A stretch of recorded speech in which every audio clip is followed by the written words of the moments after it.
Bonjour à tous et à toutes, bienvenue sur Free Matin. C'est un plaisir de vous retrouver ce matin pour votre émission matinale d'information et de divertissement. Vous le savez, au Bénin, depuis le lundi dernier, écoles et élèves ont repris le chemin des classes et de plus en plus on voit donc les tenues scolaires entre les modèles officiels et l'effet de mode. On voit beaucoup de tenues défiler dans nos rues portées par nos enfants, nos frères, nos sœurs. Nous en parlerons dans le débat dans un instant sur Free Matin. La une des journaux sera présentée par Kader Achirou. Bonjour. Bonjour à vous, Nadège Diwan. Bonjour à vous, chers amis internautes. La une des parutions ce matin, nous avons les tractations en vue des prochaines élections législatives. Nous avons les débats autour du projet de loi portant sur le budget de l'État exercice 2019. Nous avons le financement du programme d'action du gouvernement PAG Bénin révélé et nous avons le secrétariat permanent de l'AIC. Le bulletin matinal d'information sera signé ce matin. Carles Kitomé, bonjour. Bonjour Nadège. Les débats autour du budget de l'Assemblée nationale et les menaces contre un journaliste libérien sont au menu de ce bulletin.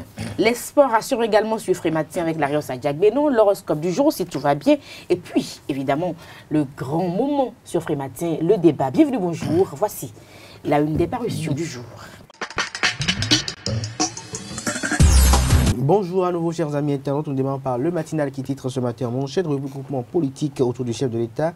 L'UDBN fusionne avec Dynamique Unitaire, UND, BER et PRD. Même choix, toujours avec le matinal. En deuxième titre à la une, secrétariat permanent de l'AIC, Alexis Roy remplace Narcisse Djegui.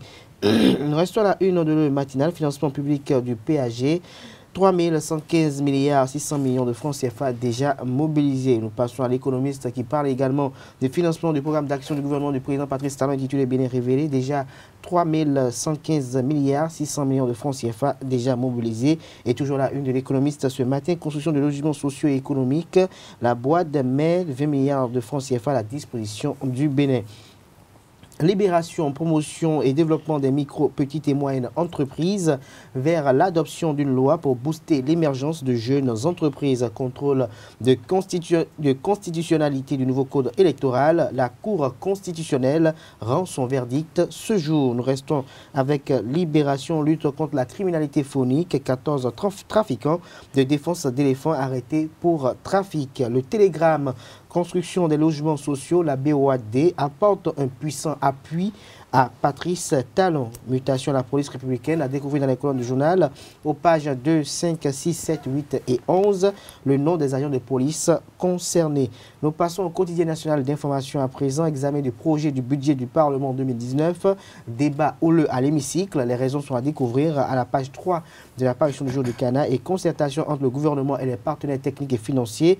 3115 milliards de francs CFA mobilisés pour le financement en public. Intensification durable de la production de maïs dans le Borgou et la Liborie. La FAO organise des journées paysannes à Bembereke, Gogonou et Kandi. Nous apprend la une du jour de la Nation. La priorité, incitation aux investissements en République du Bénin. Investisseurs, à vous de jouer, s'exclame le confrère. Les détails à travers les colonnes du journal à la page 5. Descente surprise de Patrice Talon sur le champ de foire de Cotonou. Grosse surprise en perspective. Des précisions à la page 9 de l'apparition du jour du Canard. Nous passons à Bénin intelligent. Création prochaine du plus grand parti du Bénin. Claudine Afiavi-Prudencio à l'avant-garde. L'UDBN, acteur clé de la dynamique unitaire. Le Béninois libéré. Acte ACE 2014, une grosse injustice en téléchargement.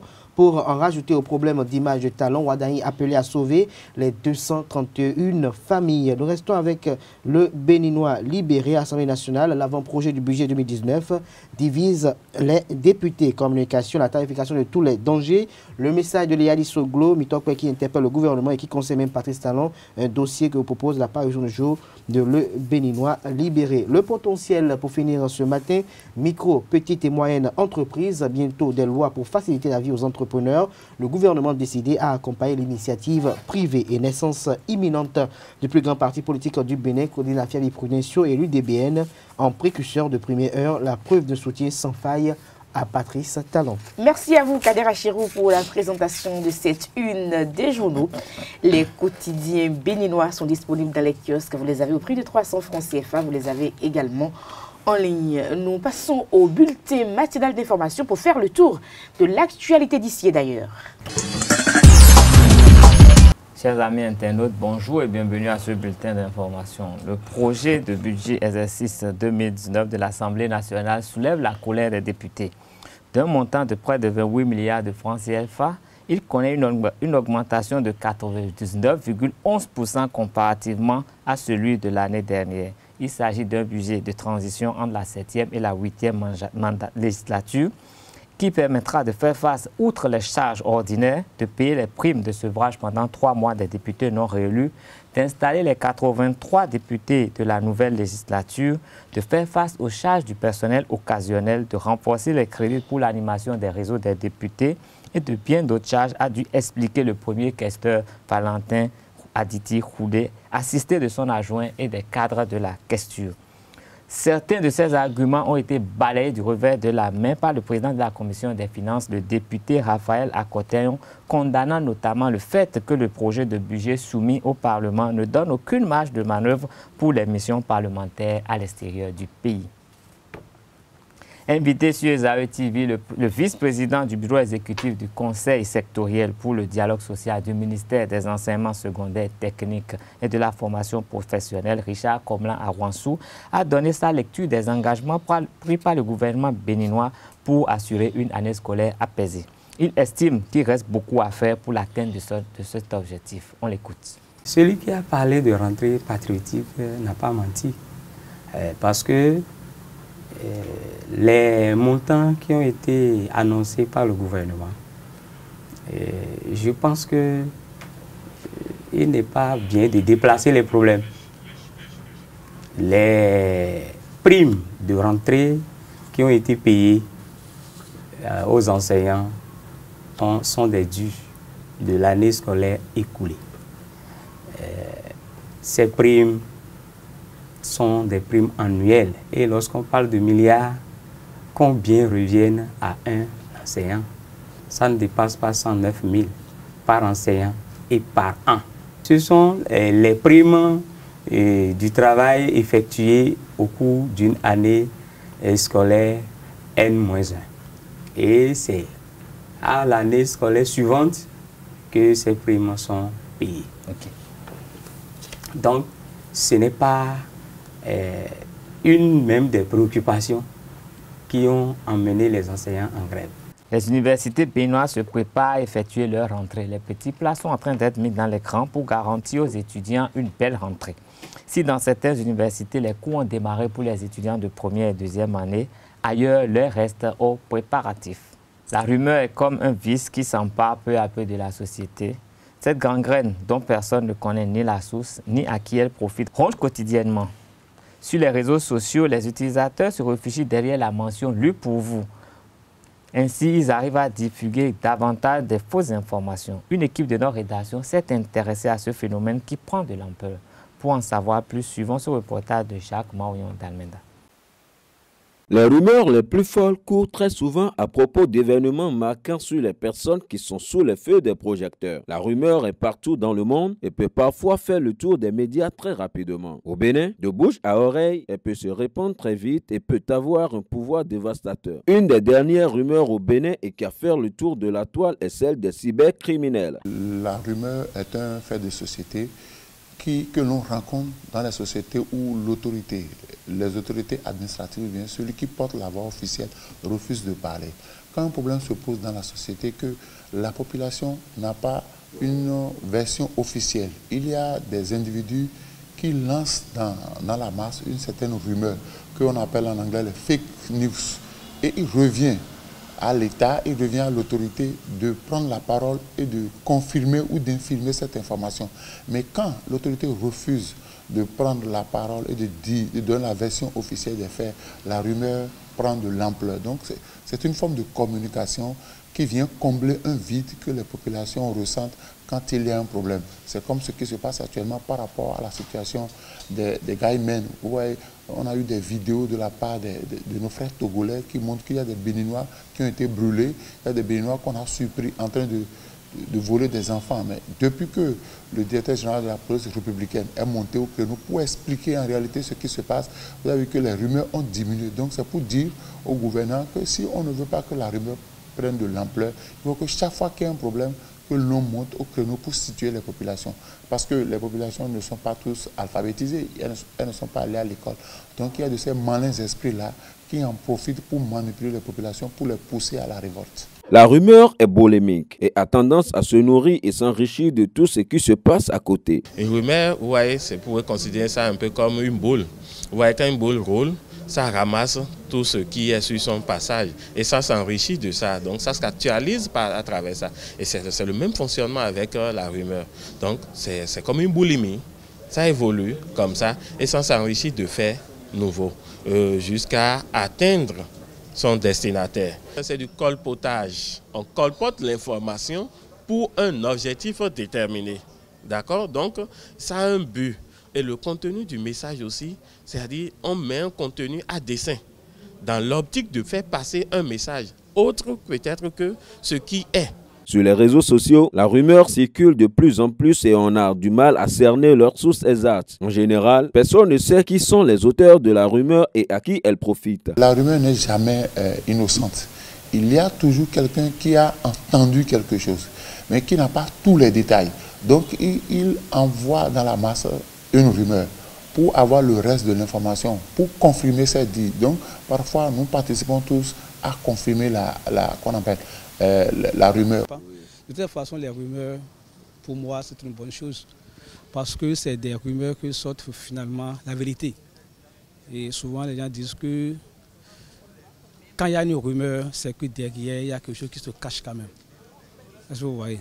Donc, c'est des rumeurs qui sortent la vérité. Il faut noter qu'à l'heure où la loi sur le numérique a été votée, les auteurs de ces informations courent de grands risques. Oui, il peut courir des risques, mais le problème ici, c'est quoi? C'est-à-dire, quand moi je viens vers vous, par exemple, je dis, ah, vous avez entendu ceci, il paraît que ceci. Dès que je me réfugie derrière le il paraît que et autres, ce n'est pas moi qui le dis. Donc c'est difficile de pouvoir appréhender l'individu. Oui, il est difficile de connaître réellement l'auteur d'une rumeur. Parce que c'est quoi? Quand je dis X et que vous voulez répéter, vous dites Y. Et quand l'autre veut répéter, vous dites Y, Z. Donc, chacun ajoute sa part pour enfler la rumeur. Mais nous n'avons pas le droit. La justice peut punir celui qui a relayé la rumeur. Parce que pour relayer une information, il faut avoir les preuves tangibles. Et par rapport à ceux qui font des commentaires, il faudrait qu'ils aillent vérifier, qu'ils aillent se renseigner pour voir si vraiment ces informations-là sont vraies. Toutefois, qu'elles soient fausses ou vraies, il faudra toujours vérifier les lieux pour vous sur les réseaux sociaux avant de les relayer pour que cela ne vous porte pas préjudice. Au Libéria, le journaliste qui a révélé la disparition de 60 millions de dollars, Philibert Brown, est désormais sous protection policière. Philibert a déclaré dans l'émission Truth Breakfast Show que son équipe et lui avaient reçu plusieurs appels de personnes étranges qui menaçaient de le tuer. En conséquence, 20 policiers armés ont été déployés à son domicile. J'ai bien dormi parce que le directeur de la police a visité ma maison et il y a déployé 20 hommes armés, a-t-il déclaré. Brown est l'éditeur du journal Hot Keeper qui a diffusé cette information et il a promis ne pas quitter son pays. Je suis journaliste et j'ai le droit d'exercer mon métier de dénoncer les maux qui minent ma société, a-t-il martelé. Le gouvernement libérien a déjà ordonné une enquête suite à la disparition de 2 conteneurs transportant des billets de banque d'une valeur de 60 millions de dollars libériens imprimés à l'étranger. La cargaison aurait disparu entre le port et la banque centrale. Ce serait tout pour ce bulletin. Merci de rester fidèle à Réserve TV. Merci à vous, Carles Kitomen, pour la présentation. Nous passons au débat sur Frimatin. Le débat sur Frimatin, Carles Kitomen, Kader Achirou, la rentrée scolaire a donc démarré depuis lundi dernier au Bénin. Et les tenues scolaires, on le voit déjà, mais même s'il y a des modèles officiels qui sont dans les écoles, les cours primaires et les cours secondaires, Kader Achirou. Oui, les tenues scolaires sont déjà visibles. On peut constater déjà les élèves dans leur nouvel accoutrement. Les tenues sont confectionnées en fonction du goût des apprenants, en fonction du goût des parents parfois. Nous n'avons pas un modèle typique qui est donné quand même à tous les apprenants, ce que l'on déplore. On aurait voulu que peut-être cette note de service assez mystérieuse du ministre Kakouma Oyon qui donnait injonction à ce que public comme privé s'habille en tenue kaki, avec les normes du public, qu'on puisse avoir une certaine homogénéité au niveau des uniformes dans l'ensemble. Quand bien même au niveau du public également, nous constatons avec beaucoup de désolation qu'il y a une certaine pagaille au niveau des tenues également. La fente de derrière n'est pas respectée par tous les hommes. D'autres ils confectionnent le kaki avec un col chemise alors que c'est un col de thé.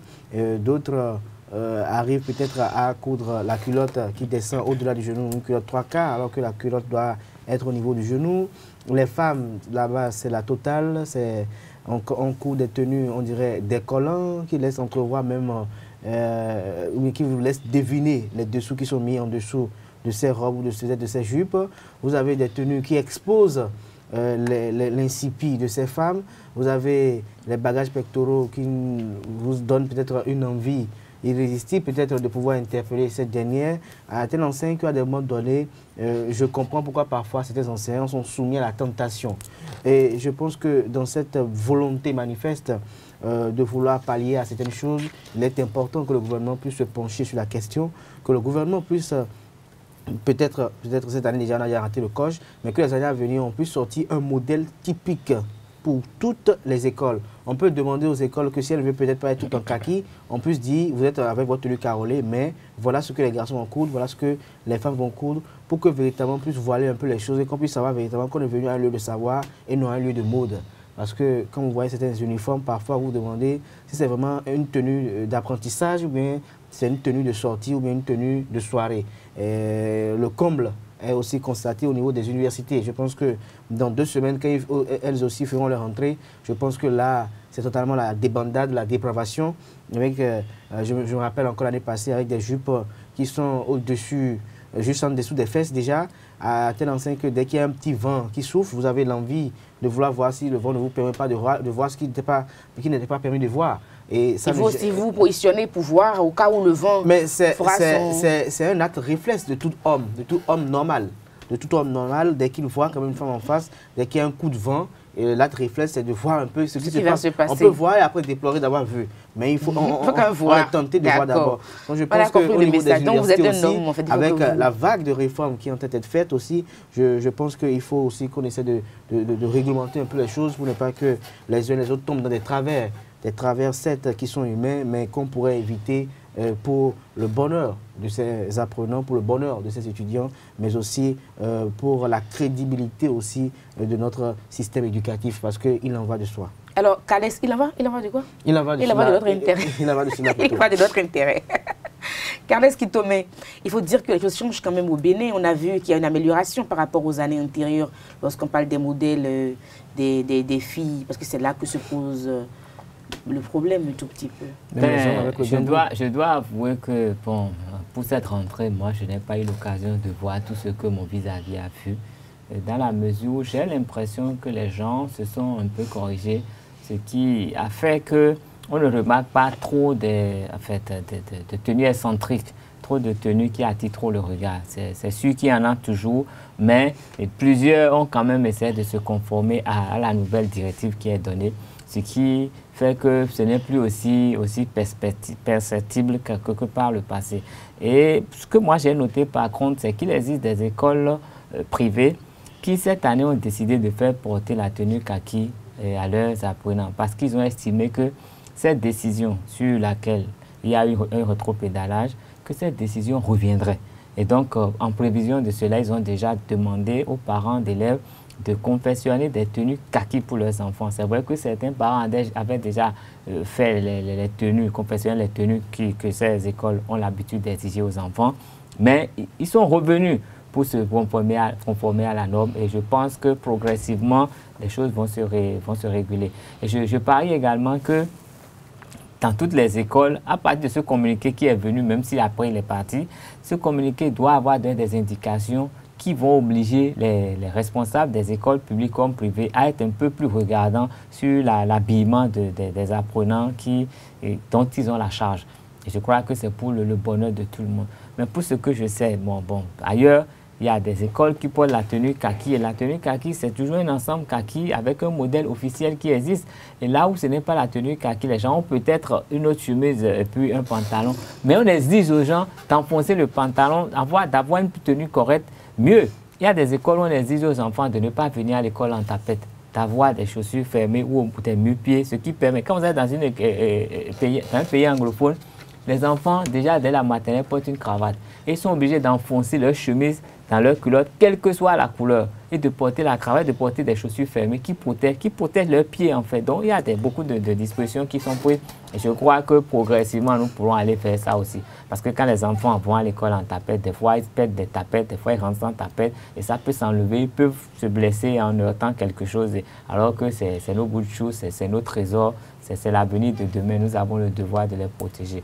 Donc je crois que tout doucement, on va rentrer dans les normes. Au niveau des universités, c'est déjà de grandes filles. Elles peuvent s'habiller comme elles veulent et il serait difficile, même surtout au niveau du privé, à un responsable d'être trop regardant sur cela. Ça peut faire partie des élèves. Chaque fille qui vient à l'université, elle sait pourquoi elle est là. Et donc, et elle est déjà consciente, ce n'est pas des mineurs. Donc il est difficile à ce niveau d'être trop exigeant. Et même, l'autorité même ne voudrait pas être trop regardant à ce niveau. En tout cas, c'est mon point de vue. Parce que c'est la responsabilité lorsqu'on devient étudiant. Il y a quand même la franchise, un âge donné. Mais moi, je vais parler maintenant de la rentrée universitaire qui va. Allez-y. Aujourd'hui, de plus en plus, dans les universités, nous avons des gens qui ont 16 ans, 17 ans, 18 ans. Et donc, pour moi, ce ne sont pas encore des mineurs. Parfois, à 18 ans, elles sont des majeures à 18 ans. 16 ans, je ne parle pas de 16 ans. 16 ans, d'accord, mais c'est des cas isolés. Et une fille de 16 ans va toujours s'arranger pour bien s'habiller. Qui a 16 ans et qui est en deuxième année. Oui, elle va s'arranger pour bien s'habiller parce que si elle en est arrivée jusque-là. Ça fait déjà 15 ans qu'elle va à l'école, elle a déjà pris des habitudes. Je pense que si nous estimons que l'université, encore que dans les écoles universitaires, il est question d'éducation, ce n'est pas le même suivi pédagogique qu'à l'université d'Abomey-Calavi. Je pense qu'on peut essayer un peu d'imprimer du sérieux. On peut essayer d'apprendre un peu aux uns et aux autres comment se comporter dans la vie. Je ne vais peut-être pas polémiquer autour de l'accoutrement, c'est-à-dire qu'il faut mettre la cravate, il faut faire ci, il faut faire cela. Quand on sait que parfois, certaines universités n'ont pas des salles climatisées, quand on sait que parfois l'apprenant en venant à l'école marche et qu'il est sous le soleil très ardent, je ne vois pas cet apprenant se mettre le climat ne l'aide pas forcément la cravate pour ne pas. Mais là, il faut que les universités puissent climatiser un peu. Non, moi j'ai fait la classe de 3e en dehors du Bénin. Et je vous assure, le matin, vous êtes obligé d'être en cravate. L'après-midi, vous pouvez venir avec le t-shirt officiel. Mais vous êtes obligé de faire. Si vous n'enfoncez pas votre chemise, on vous retourne au portail. En Europe, il fait frais. C'est pas en Europe, c'est ici en Afrique. Mais c'est pas grave. Ça vous permet de prendre de bonnes habitudes aussi. On ne vous oblige pas à mettre peut-être un manteau. Même au Bénin, ici, il y a des écoles, il y a des universités qui obligent leurs apprenants à laisser leur cravate pour venir à l'école. Quand on sait que l'enfant, l'apprenant, doit marcher peut-être de Fidjosé pour Kaboma et qu'il doit mettre une cravate, il enlève ça, il marche, dès qu'il vient devant l'école, on est au Bénin, et puis il repose son truc. Et voilà, il rentre à l'école. Demandez aux militaires et les militaires. Non, il enlève tout, même s'il le faut. Les militaires, ils sont obligés d'être en... Ils portent un treillis. Il fait plus chaud dans un treillis que dans une chemise et une cravate. Non, quand vous se transportez dans un jean, c'est pas la même condition que quand vous êtes peut-être dans un tissu ou peut-être dans un tissu de chemise. Il faut s'arranger pour se conformer aux normes. Ce que je disais avant qu'on se mette à mener ce débat, c'est que je pense, et je signe d'ailleurs, que les universités doivent voir ce que portent leurs apprenants.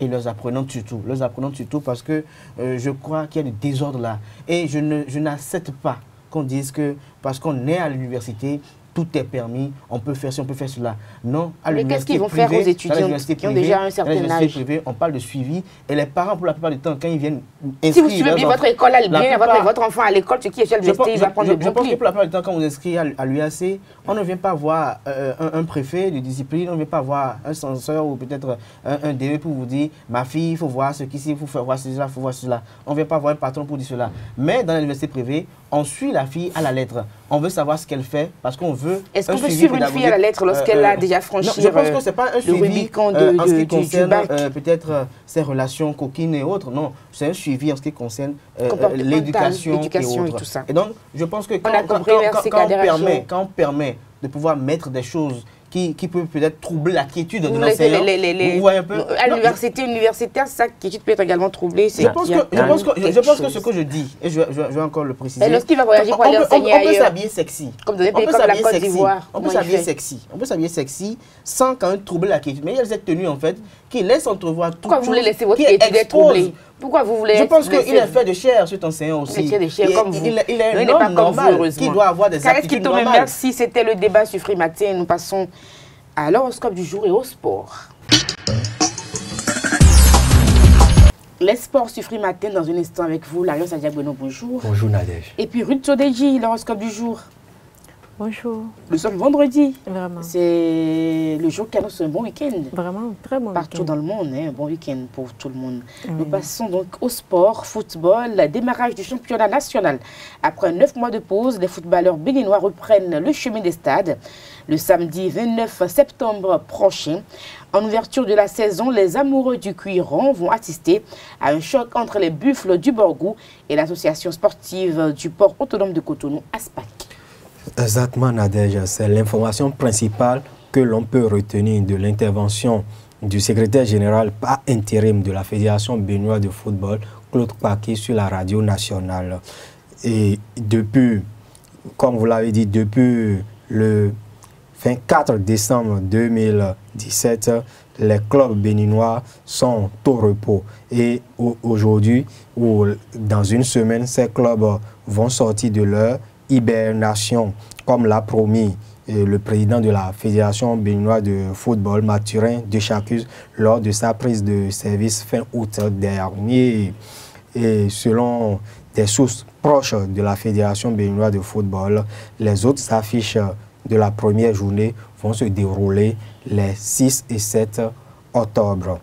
En prélude à la reprise de la saison, le marché des transferts s'anime comme cela se fait ailleurs, notamment sur le vieux continent. Oui, effectivement, comme les clubs béninois ne se sont pas dérogés au mercato, comme cela se fait dans les grands championnats. Et il faut dire que les jeux de chaises se font déjà. Et Luc René Messan, entraîneur de d'Adier FC d'Aplahoui, a rejoint les Dragons de l'OMI. Et de son côté, les champions du Bénin et Buff FC du Borgou ont perdu leur coach Idriss Muntari, qui séjourne actuellement en Arabie Saoudite, qui est le directeur sportif d'un club de l'élite saoudienne. Et ils ont perdu également Rodi Korsi, le jeune milieu de terrain très prometteur et polyvalent, au profit d'un club tunisien, le Stade tunisien. Mais le club paraguayen, selon les informations, va signer 2 Burkinabés et 1 Nigérian pour renforcer leur effectif. Du côté des Requins FC, les Requins FC ont perdu leur capitaine Ibrahim Ogoulola, qui n'est rien d'autre que le capitaine de la sélection nationale junior, qui a joué les éliminatoires de la CAN U20 Niger 2019. Et cette année, je veux parler de Ibrahim Ogoulola, et au profit de Énergie FC. Et l'entraîneur de l'Énergie, Stanislas Akele, qui a amené l'équipe de la SBE lors de la campagne de la Coupe CAF de cette saison, a rejoint de son côté les Tonnerres de Guaïcon. Il faut dire que plusieurs autres mouvements de joueurs et d'entraîneurs se font également, et nous reviendrons de plus en détail sur l'information. Dans le journal 19h, on aura ça? Oui, dans le journal 19h, on aura ça. Surtout, on va parler de ces jeunes footballeurs, les futurs stars du football béninois, qui ont participé à la campagne qualificative de la CAN U20 cette année, qui sont annoncés un peu partout dans les clubs béninois. Et il faut dire également, pour finir avec cette actualité concernant le championnat national de football de première division, que nous espérons que la saison va commencer comme l'a promis le nouvel homme fort de Jacin, Mathurin de Chacus, et que nous allons assister à de beaux spectacles et que cette fois-ci, la saison sera régulière. Surtout ça, la régularité. Oui. Merci à vous, Larios Adjagweno, sur le handball. Oui, dans le lot des joueurs de Flores Handball Club qui ont remporté le samedi dernier le championnat national senior homme de 2018, il y a un certain Abbas Kola qui n'est rien d'autre que l'ancien capitaine du club rival de l'association sportive du port autonome de Cotonou, ASPAC. Il a couru durant 9 ans derrière le titre et en une saison seulement du côté du rival, il a pu réaliser son rêve d'être champion du Bénin. Et il est revenu sur son départ du club portuaire en fin d'année dernière. Suivez-le. Décider de quitter son club, c'est un club de cœur. On ne peut pas participer à la création ou à la mise en place d'une association, d'un club sportif et y donner tout, se consacrer 9 ans et dire que le quitter est une décision facile. Pour ceux qui vont réfléchir un peu avec moi, sans me poser la question de savoir pourquoi je suis parti, ils doivent comprendre que ce n'est pas une décision facile. Donc arriver à prendre cette décision-là, ce n'est pas facile du tout. Aller chez le club directement rival n'est pas chose facile. Donc je pense que ce n'est pas forcément les considérations sportives, plutôt des considérations personnelles, de petites malcompréhensions. Il y a des petites malcompréhensions qui ont mené à cela. À un moment donné, quand vous êtes leader d'un groupe et que ça gêne, je pense que ça ne tarde pas à se faire savoir. Et quand on vous le fait savoir de plusieurs façons, à plusieurs reprises, il faut savoir partir. J'avais décidé d'arrêter carrément de jouer au handball, ce n'est pas d'aller à Flores.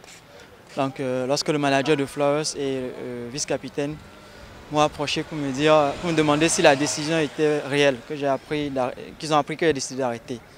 J'ai dit oui, j'ai décidé d'arrêter effectivement.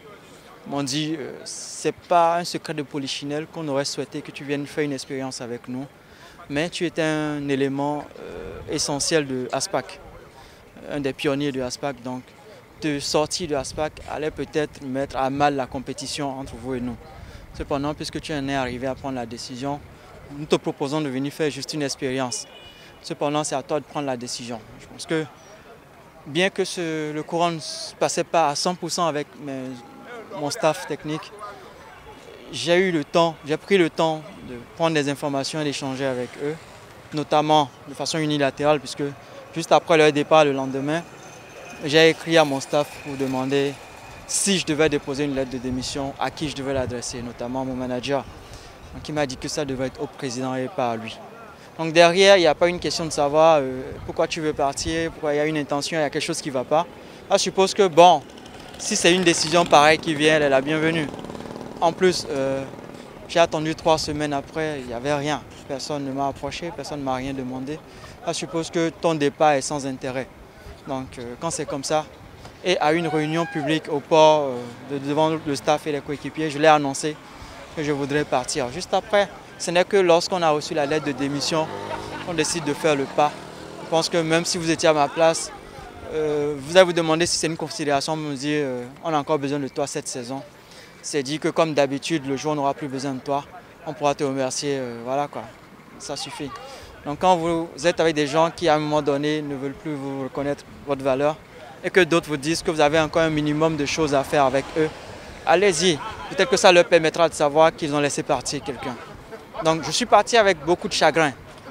Cependant, lorsque vous en arrivez à prendre une décision, elle est mûrie. Et quand elle est mûrie, il n'y a plus de regrets qu'on nourrit. Merci à vous, Larios Adjagweno, pour toutes ces informations sportives. On va prendre le rendez-vous pour le journal de 19h pour avoir le développement d'autres actualités sportives. Merci à vous et très bon week-end. Merci à vous de même. Nous passons à présent à l'horoscope du jour avec Ruth Odeji. Mesdames et messieurs, amis internautes, bienvenue sur le dernier rond de votre émission astrale pour le compte de cette journée. Compte tenu des bons inscrits de Mercure, ce serait le moment idéal de consolider votre situation matérielle, de réaliser des transactions immobilières, de préparer votre retraite et d'assurer l'avenir des vôtres. C'est ainsi que prévoient les astres pour les amis béliers pour le compte de la journée. Chez les amis taureaux, le défi que vous lancera Uranus aujourd'hui sera de renforcer un tonus musculaire un peu rapapla, une dynamique régulière et marche à pied vous tenteront, chers amis taureaux. Et si nous allons vers les amis gémeaux, une nouvelle rencontre pourra vous aider à suivre une voie intéressante dans le domaine professionnel où vous fera de bonnes suggestions pour l'amélioration de vos finances aujourd'hui. Chez les amis cancer, vous pourrez établir de bons rapports humains avec ceux que vous rencontrerez aujourd'hui, ce qui vous fera passer de bons moments en leur compagnie. Pour les lions à présent, vous risquerez d'avoir de problèmes avec votre entourage amical, subtilisant l'influence perturbante de Pluton. Vous serez nerveux, agacé. Mettez un peu d'eau dans votre vin, chers amis lions. Pour les amis vierges, Uranus vous promet des contacts très faciles, des amis, une certaine détente et des complicités que vous apprécierez à coup sûr. Profitez-en sans hésiter des propositions que l'on vous fera au cours de cette journée. Pour les amis balance, des réactions fortes et directes mais susceptibles de dégénérer en conflit. C'est ce que suggère Mars en sa position dans le ciel aujourd'hui. Pour les amis scorpions, une personne très susceptible risque de vous mettre dans une situation inconfortable. Vous ne vous en tirerez que si vous décidez de vous expliquer franchement mais calmement.